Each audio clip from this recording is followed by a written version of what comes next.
Okay, students, today we are going to start with the new chapter, that is ratio analysis.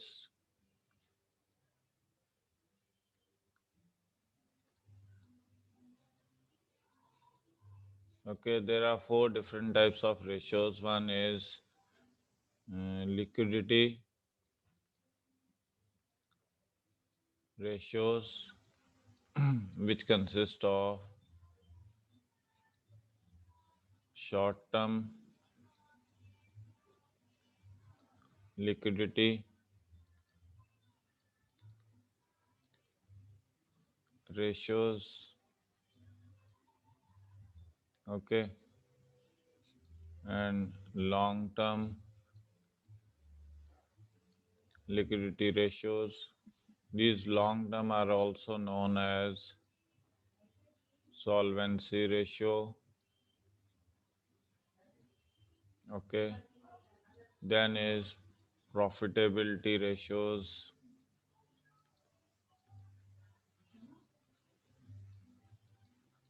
and another one is your turnover ratios. We do ratio analysis basically to find out how well the various activities are being carried on. We compare the performance and then help us in analyzing the way the things are working in an organization, and how what changes we have to bring in to improve upon the working in the system. Okay, तो हम सबसे पहले जो ratios करने जा रहे हैं वो है शॉर्ट टर्म लिक्विडिटी रेशियोज।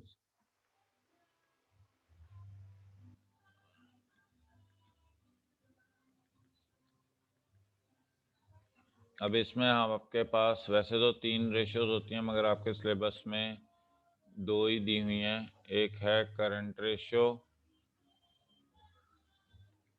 और दूसरी है आपके पास,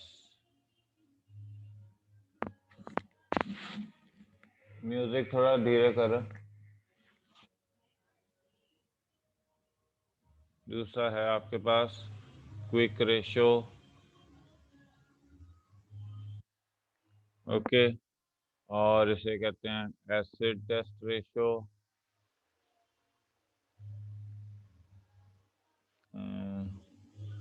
या लिक्विड रेशियो भी बोलते हैं। ओके,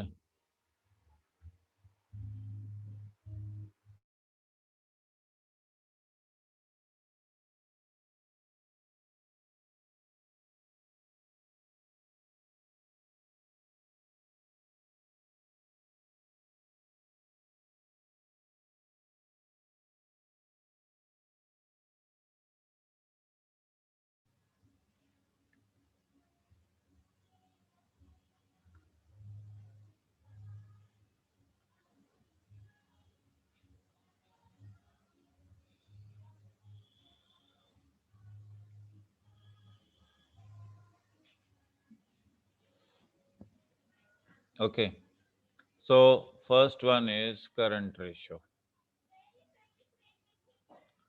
करंट रेशियो का फॉर्मूला क्या है? Current assets upon current liabilities. Okay, अब करंट एसेट्स किसके बराबर हैं?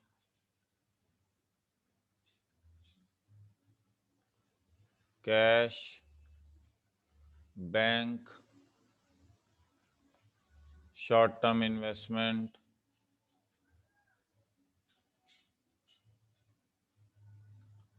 फिर डेटर्स,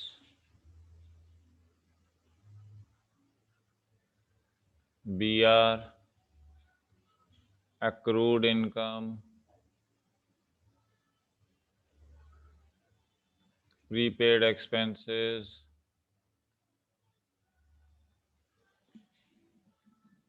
ठीक है जी, तो ये आपके पास है करंट एसेट्स में। Fine, current liabilities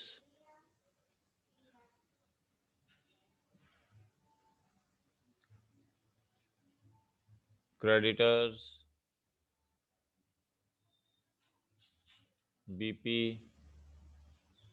outstanding expenses, unearned income, short term loans.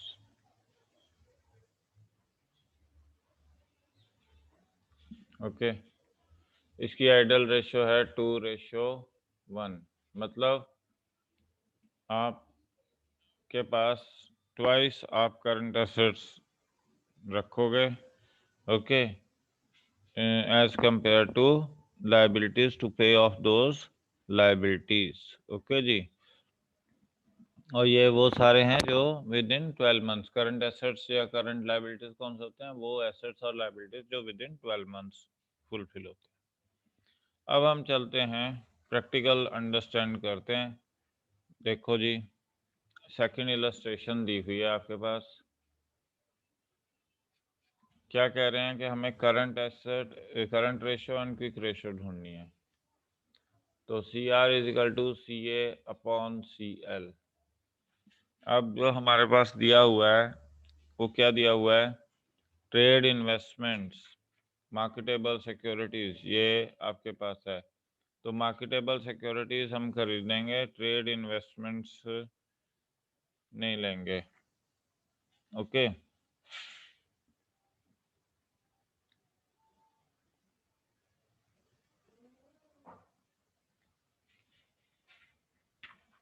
देखिए 40 करंट एसेट्स पहले तो आ जाओ। 40,000 की marketable securities, tangible fixed asset से मतलब नहीं है, इंटेंजिबल से ट्रेड रिसीवेबल। ये कितने हैं आपके पास? 1,80,000। डाउटफुल डेब्ट्स इसमें से माइनस करके ही देंगे। Cash and bank balance 80,000। Okay, और फिर आपके पास क्या है? ट्रेड पेबल्स करंट लाइबिलिटीज का है, कितना है? 1,20,000। Rent payable 10,000। डिविडेंड पेबल आ गया आपके पास 30,000। ओके, फिर इन स्टॉक 3,90,000 करंट एसेट्स में चले जाएगा। फिर लॉन्ग टर्म बोरोइंग छोड़ दो, शॉर्ट टर्म बोरोइंग्स। ओके, तो ये आपके पास लाइबिलिटी आ गई। फिर आपके पास क्या है? Short term provisions, provision for tax, income tax paid in advance. तो प्रीपेड एक्सपेंसेस है, income tax paid in advance, तो वो तो आप 30,000 यहाँ ऐड कर लोगे।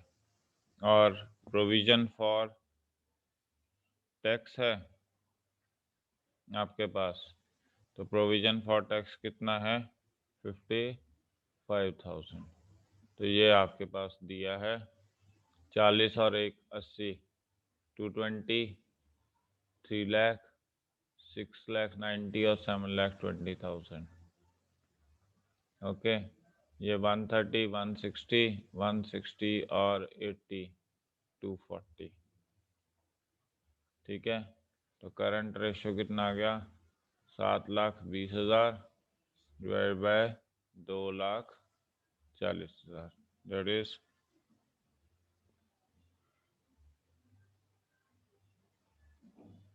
3:1।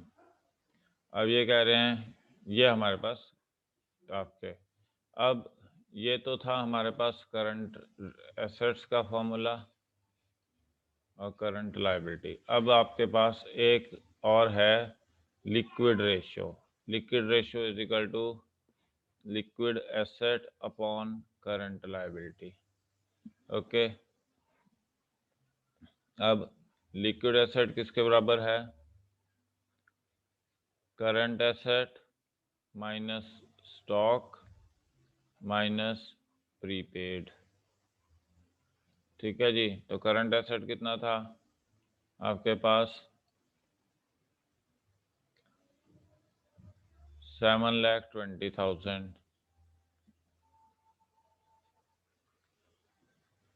ठीक है, इसमें से स्टॉक कितना है हमारे पास?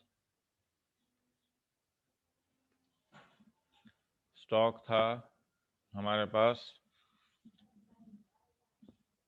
3,90,000 का, और प्रीपेड कितना है? Income tax paid in advance 30,000। तो नेट कितना आ गया आपके पास? 7 20 में से 4 20 गए, 3 लाख। ओके, तो लिक्विड रेशियो किसके बराबर आ गई? 3 लाख डिवाइड बाय 2,40,000। अब ये 3 0 गए, 4 0 गए, तो 30/24, 6 से 5/4, और 1.25/1। So this is how we are going to calculate current ratio, okay, liquid ratio, ये आपके पास आ जाएगा। So this is how second illustration is done. Now move on to the next.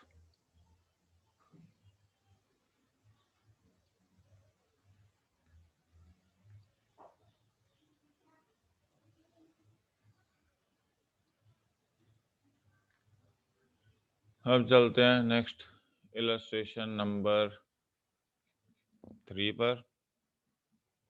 Current ratio and quick ratio calculate करनी है।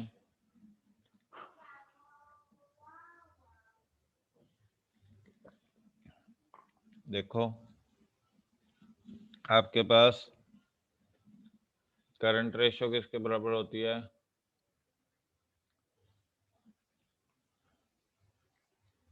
Current asset upon current liability. Liquid ratio किसके बराबर होती है? Liquid asset upon current liability. और liquid asset किसके बराबर होता है? Current asset minus stock minus prepaid के बराबर। ठीक है जी। तो अब यहाँ पे पहले तो करंट एसेट ढूंढ लेते हैं। Cash and cash equivalent 46,000। Okay, inventory कितनी है? 3 लाख रुपए की। उसमें से लूज टूल्स निकाल दो। लूज टूल्स इन्वेंट्री करंट नहीं होते हैं, तो 2,60,000। ओके, फिर है मशीनरी नहीं, कंप्यूटर सॉफ्टवेयर नहीं आएगा, ट्रेड पेबल्स ये करंट लायबिलिटी का पार्ट है। ओके, ट्रेड रिसीवेबल 2 लाख ये करंट एसेट का पार्ट है। लॉन्ग टर्म इन्वेस्टमेंट छोड़ दो, शॉर्ट टर्म इन्वेस्टमेंट ये current investment. Liability for current taxation 30,000 add कर दो।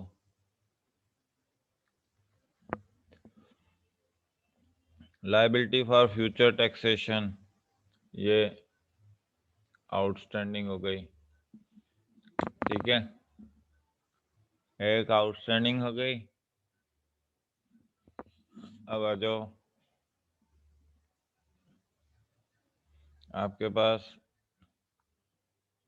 सॉरी ये नहीं, लायबिलिटी फॉर करंट टैक्सेशन ही लेंगे, लायबिलिटी फ्यूचर का नहीं कुछ लेंगे। अब उसके बाद क्या था? बैंक ओवरड्राफ्ट ये ऐड कर देंगे 60,000 का। 20,000 के फ्यूचर टैक्सेशन है वो नहीं लेंगे आप, सिर्फ करंट ईयर की लायबिलिटी लेंगे। ओके, डिविडेंड पेबल 50,000 लायबिलिटी है।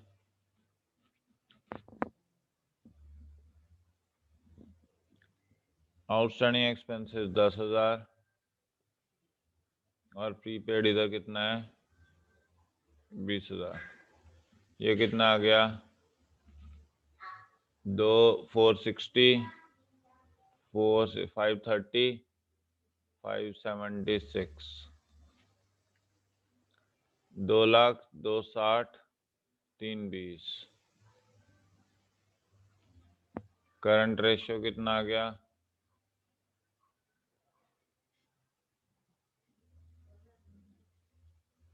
अब लिक्विड एसेट कितना है? 576 माइनस 2,60,000 माइनस 20,000, तो कितना आ गया? 3,16,000 और 2,96,000। ठीक है।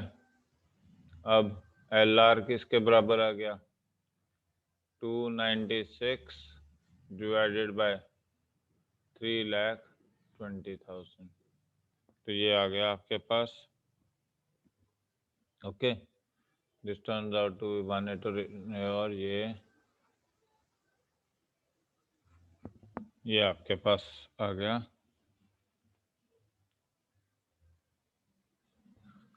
ठीक है जी। तो ये करंट रेशियो इलस्ट्रेशन 3। अब आ जाते हैं हम नेक्स्ट इलस्ट्रेशन, इलस्ट्रेशन 5 पे चलते हैं। क्या दे रहा है? टोटल एसेट दिए हैं, फिक्स एसेट दिए हैं, नॉन करंट इन्वेस्टमेंट दिए है, शेयर होल्डर फंड दिए है, नॉन करंट लायबिलिटीज दी है। सब यहाँ पे अब नॉन करंट दिया हुआ है, तो हमें तो करंट चाहिए। देखो, शेयर होल्डर फंड हमारे पास क्या होता है? हमारे पास नॉन करंट लायबिलिटी दी हुई है, non current investment, total assets. अब देखो, टोटल एसेट्स किसके बराबर होते हैं? टोटल एसेट होते हैं fix asset plus current asset. ठीक है जी। आपके टोटल एसेट दे रखे हैं 8 लाख रुपीज के, और फिक्स एसेट्स दे रखे हैं 5,40,000 के, और नॉन करंट इन्वेस्टमेंट भी दे रखी हैं 1,10,000 की। ये बच गया हमारे पास। ठीक है। तो करंट एसेट्स, तो 8 लाख माइनस 5,40,000 माइनस 1,10,000 किसके बराबर हो गए? करंट एसेट्स के। और current asset is equal to 650 निकाल दो तो 1,50,000 रुपए करंट एसेट आ गया। ठीक है जी।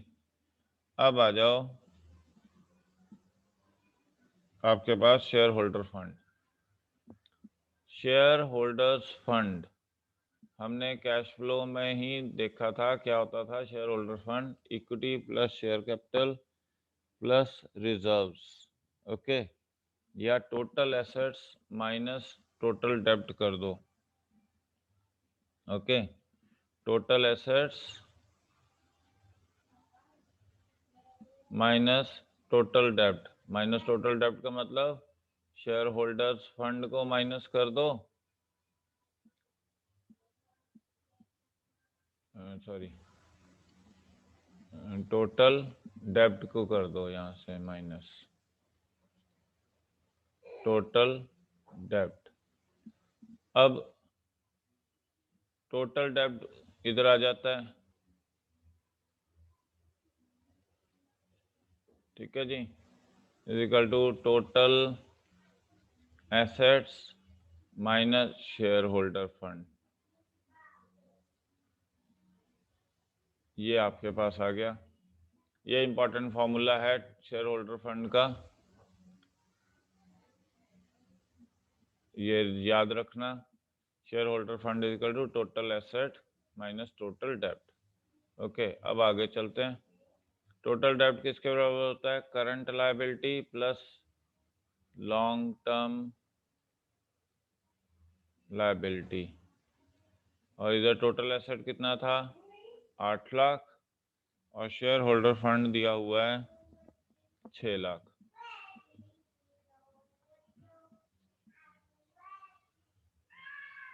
ठीक है जी। और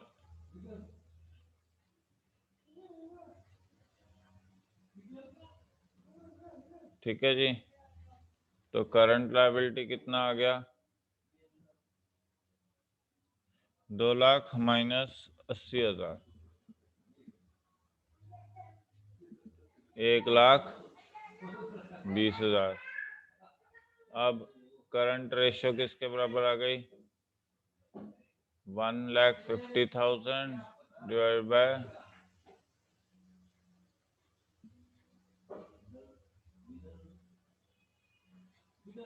4 और 5।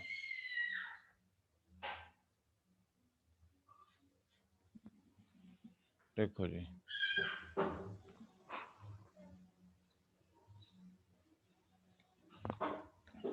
ये आपके पास है इलस्ट्रेशन 5। अब चलते हैं हम illustration number 6। What they are saying is current ratio is 2:1. Let us assume current asset is equal to 2 lakh, current liability is equal to 1 lakh. So CR is equal to 2/1 because CR is equal to CA upon CL। ये हमने कर लिया। Okay,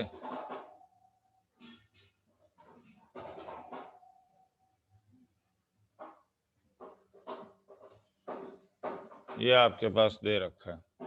अब ये कह रहे हैं कि फॉलोइंग कंडीशंस में इम्प्रूव होगा, रिड्यूस होगा या अनचेंज होगा, वो देखना है। पहला केस है repayment of liability, repayment of current liability. Okay, तो आपके पास CR तो क्या था? 2 लाख अपॉन 1 लाख। एज्यूम कर लेते हैं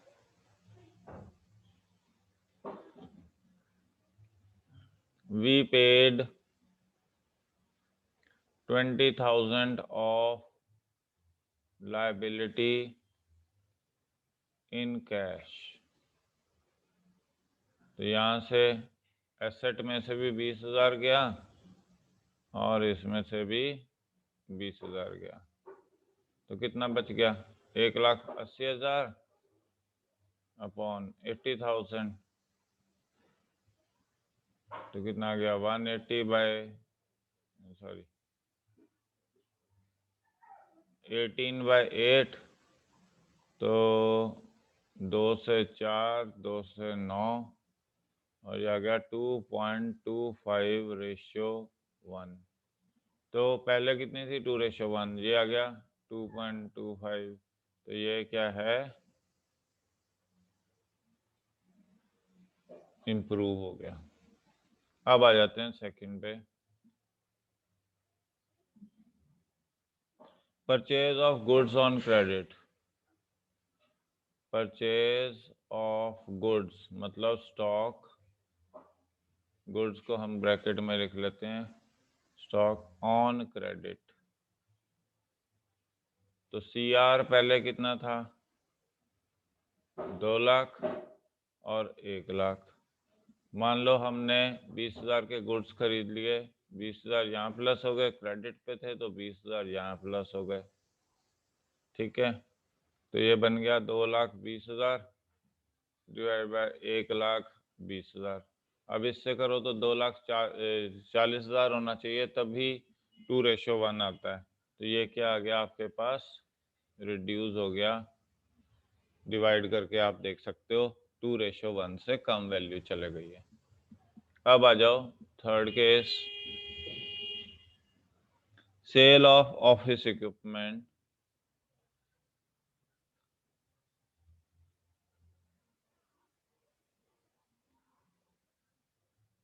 इक्विपमेंट फॉर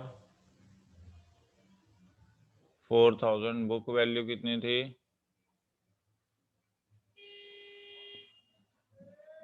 5,000। ओके, अब करंट रेशियो क्या थी हमारे पास? अब आपने क्या किया? 4,000 के फिक्स एसेट को बेच के कैश आ गया आपके पास, तो यहाँ 4,000 ऐड कर दोगे। तो ये बन गया 2,04,000 डिवाइड बाय 1,00,000, तो रेशो बन जाएगी 2.04:1। तो ये भी आपका इम्प्रूव कर गया। ओके, नेक्स्ट आ जाओ। नेक्स्ट है sale of goods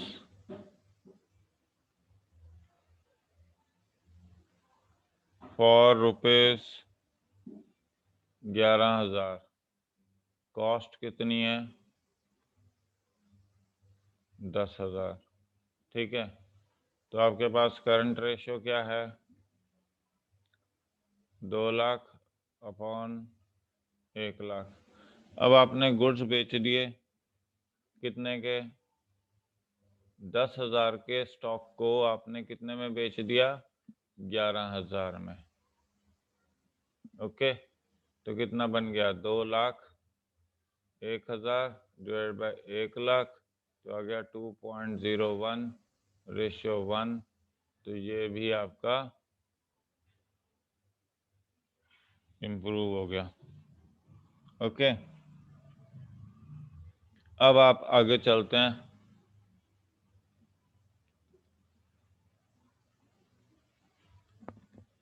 redemption of debentures.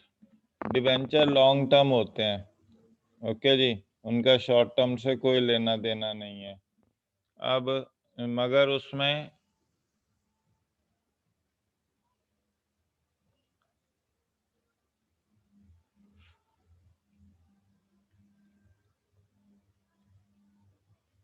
Cash का रीपेमेंट है।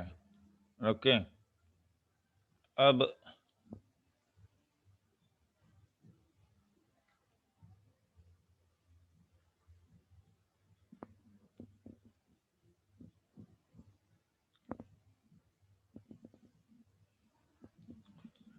वैसे तो डिबेंचर हम क्या कंसिडर करते हैं कि वो लॉन्ग टर्म होते हैं।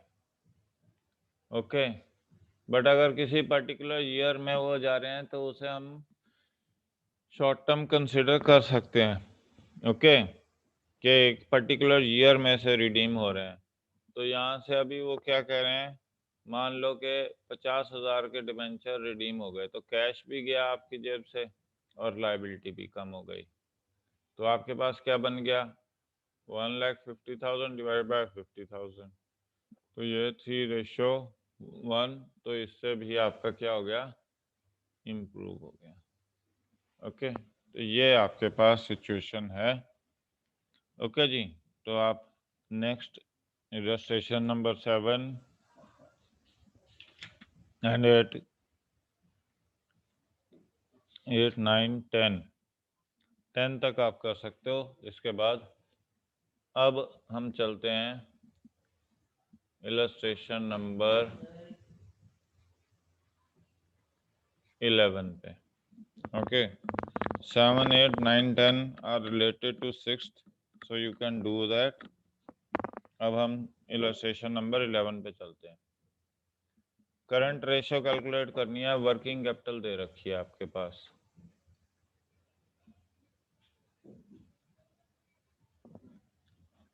45,000 की।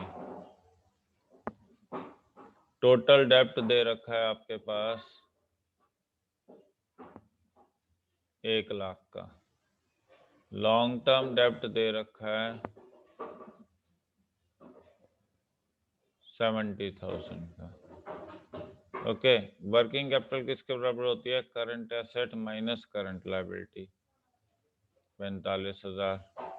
टोटल डेप्ट किसके बराबर होता है? Current liability plus long term डेप्ट, दैट इज 1,00,000।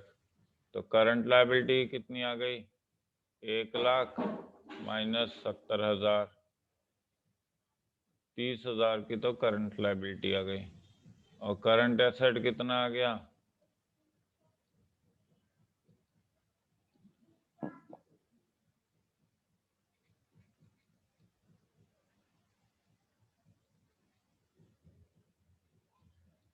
$75,000। ठीक है जी, तो करंट रेशो किसके बराबर आ गई?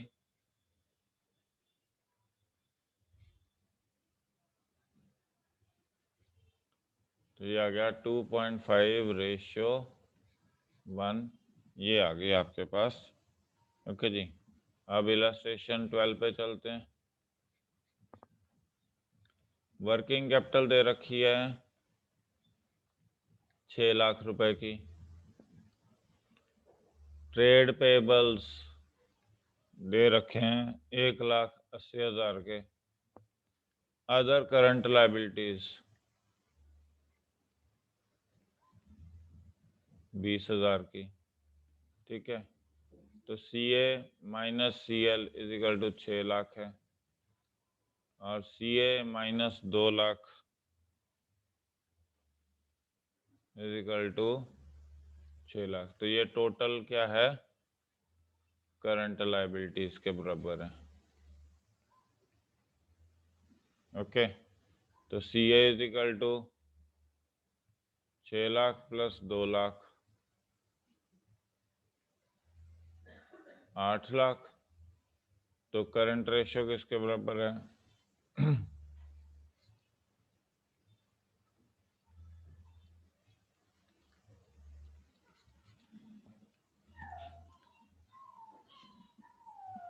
अब आते हैं इलस्ट्रेशन नंबर 13 पे। लिक्विड एसेट दे रखे हैं 75,000, और लिक्विड एसेट किसके बराबर होते हैं? Current asset minus stock minus prepaid expenses.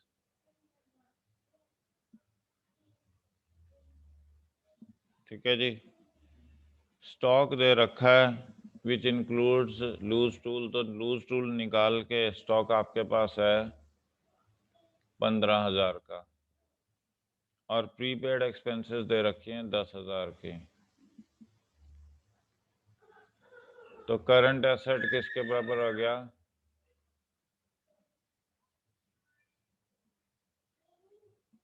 1 lakh के बराबर। वर्किंग कैपिटल आपको दे रखी है उसने 60,000 की।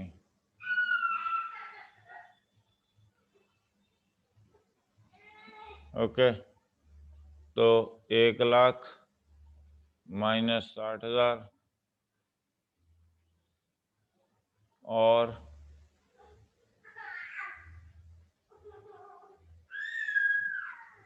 Current liabilities 40,000। अब देखो करंट एसेट ये आ गया, करंट लाइबिलिटी ये आ गई, तो करंट रेशियो क्या आ गई? 1 लाख डिवाइड बाय 40,000।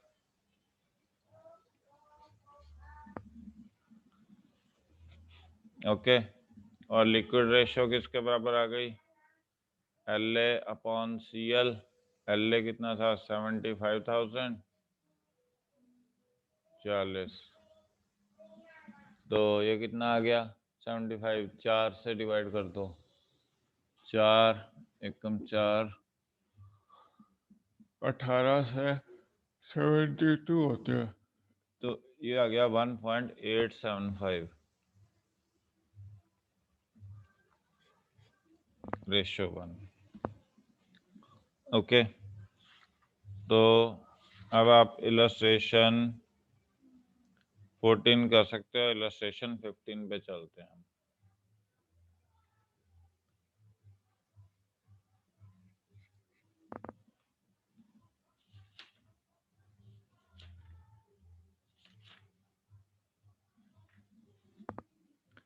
इलस्ट्रेशन 15 कह रही है करंट एसेट्स हैं 2 लाख रुपए के। It then paid a current liability कितने की? 40,000 की। ठीक है, आफ्टर पेमेंट कितना है? After payment C R is equal to 2:1। Okay, calculate current liability working capital after, also determine the size before payment. चलो, करंट रेशियो किसके बराबर होती है? Current asset minus current liability. अभी जो करंट रेशियो दे रखी है 2:1, वो किसके बाद है? After payment. मतलब करंट एसेट माइनस 40,000 की करंट लायबिलिटी और CL माइनस 40,000 के बाद की वैल्यू ये है 2:1। और 2/1 is equal to 2 lakh minus 40,000। So cross multiply कर लेते हैं तो CL minus 40,000 equal to 1,60,000 divide by 2, 80,000 आ गई है। ठीक है, तो CL is equal to 80,000 plus 40,000, ये आ गया 1,20,000। ओके,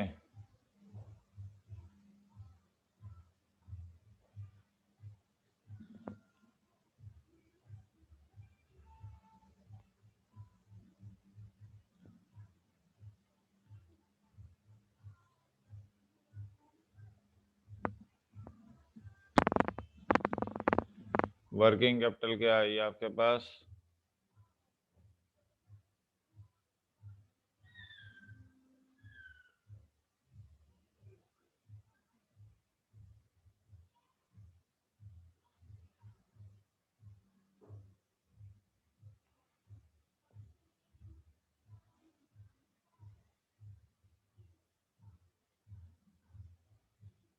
नहीं, गड़बड़ हो रही है।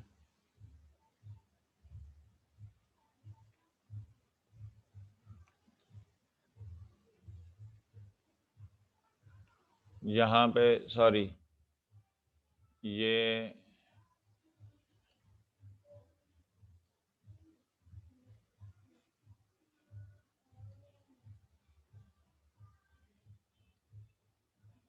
देखो वो क्या कह रहा है, CR 2:1 होना चाहिए, तो CA माइनस 40,000 अपॉन CL। अब क्रॉस मल्टीप्लाई किया तो 80,000 CL किसने बराबर आ गया?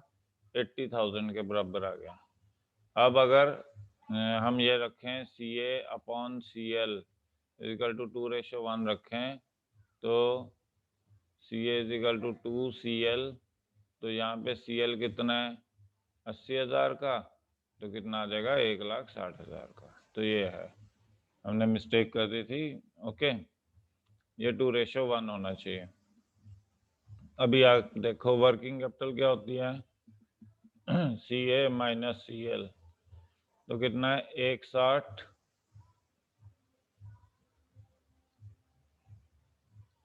माइनस 80,000, तो वर्किंग कैपिटल आ जाएगी 80,000। ये सारा तो है आफ्टर वाला, ये आफ्टर पेमेंट, ये भी आफ्टर पेमेंट है।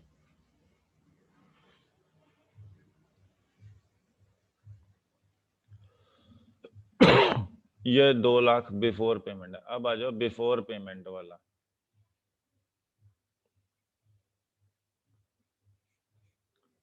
CR is equal to CA upon CL। ठीक है जी। अब बिफोर पेमेंट में हमारे पास CA कितना था? 2 लाख। CL हमें पता नहीं है। आफ्टर पेमेंट अगर CL कितना है? 80,000। After payment of 40,000 current liabilities is equal to 80,000। तो बिफोर पेमेंट क्या हो जाएगी?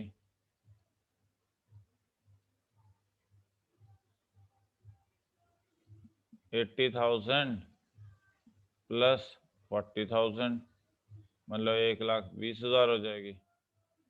तो यहाँ पे हम लिख सकते हैं 2 लाख अपॉन 1,20,000।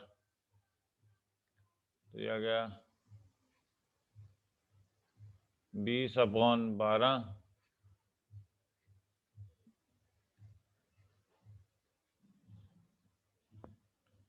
1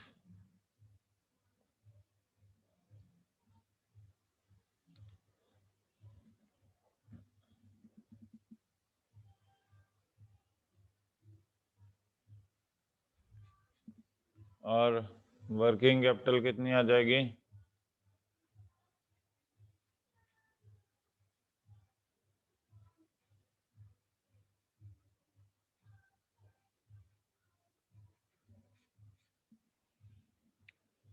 ओके, तो ये आपके पास है इलस्ट्रेशन 15।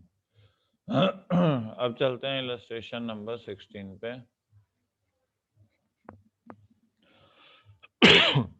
करंट लायबिलिटीज आपको दे रखी हैं 3.5 लाख रुपए की।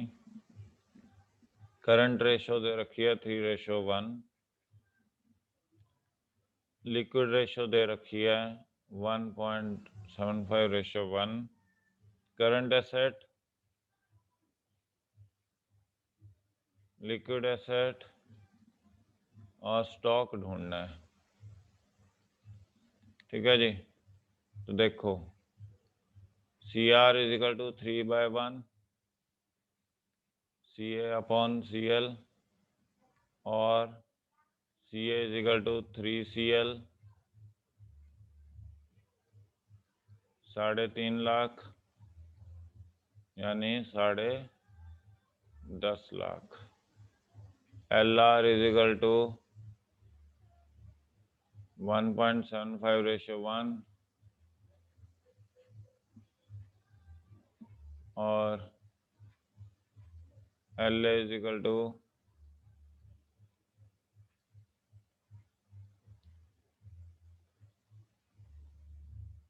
CL कितना है?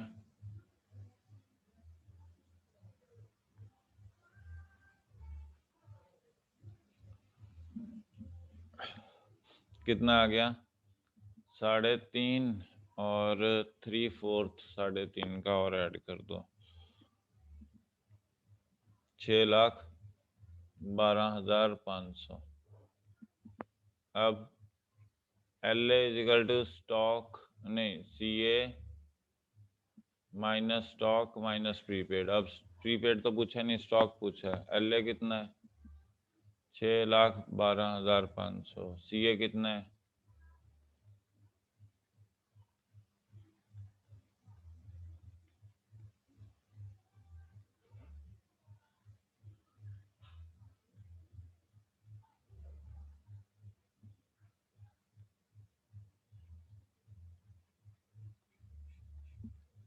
ये आ गया आपके पास स्टॉक। तो इस तरह से आप अब 16 ए किया हमने, 16 C देख लेते हैं। वर्किंग कैपिटल दे रहा है 30,000। करंट रेशो दे रहा है 2.5:1। करंट एसेट कैलकुलेट करो।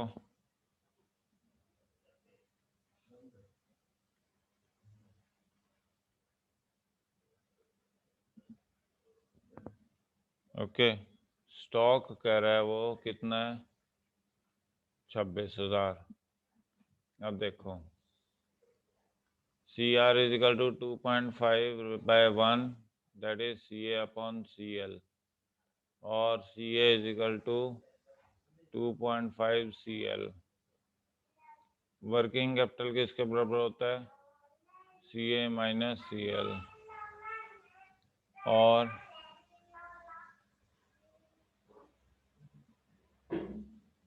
30,000।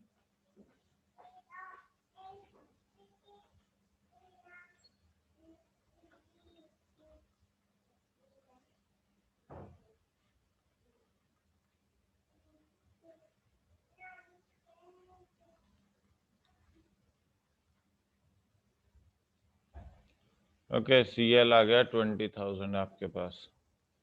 तो CA आ गया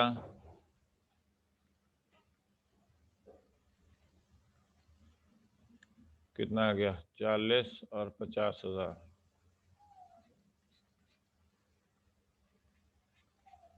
ये आ गया। अब asset ratio LA is equal to CA minus stock, तो 50,000 माइनस 26,000 24,000।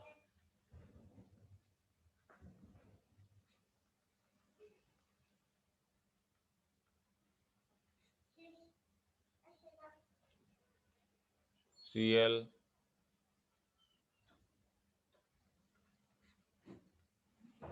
तो ये आपके पास आ गया liquid ratio, current assets, current liabilities. Okay जी, तो इस तरीके से आप कैलकुलेट करोगे। ठीक है जी। So we are through up to illustration number 18। हम नेक्स्ट लेक्चर में 19 से स्टार्ट करेंगे आपका। Okay, thanks.